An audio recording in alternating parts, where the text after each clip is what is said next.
కడప జిల్లా అన్నమయ్య జిల్లా YCP అధ్యక్షులను YCP అధినేత జగన్ మార్చారు.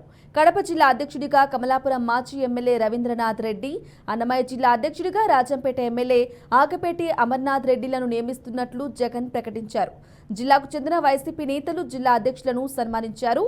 జగన్ తమపై బృహత్కర బాధ్యత పెట్టారని, దానిని కాపాడేందుకు పార్టీ కోసం పనిచేయడానికి సిద్ధంగా ఉన్నామని అన్నారు.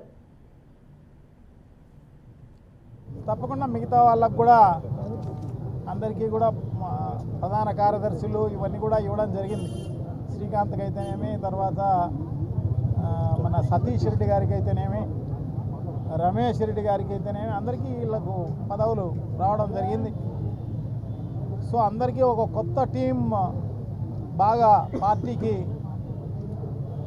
బాగా అండదండలుగా ఉండాలి అన్న ఉద్దేశంతో బాగా పార్టీ బలిష్టంగా మళ్ళీ పునరుద్ధరణ పొంది తయారు చేయాలి అన్న ఉద్దేశంతో ఇవ్వడం జరిగింది.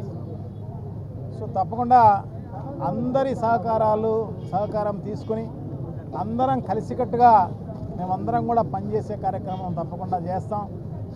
ఏదైనా కూడా ప్రజలకు సంబంధించిన అన్ని రకాలైన సమస్యలను ప్రభుత్వ దృష్టికి, ప్రజల దృష్టికి తీసుకుపోయేదానికి ప్రతిపక్షంలో ఉన్న మేమందరం కూడా గట్టిగా కృషి చేస్తాము అని చెప్పేసి మేమందరం కూడా తెలియజేసుకుంటూ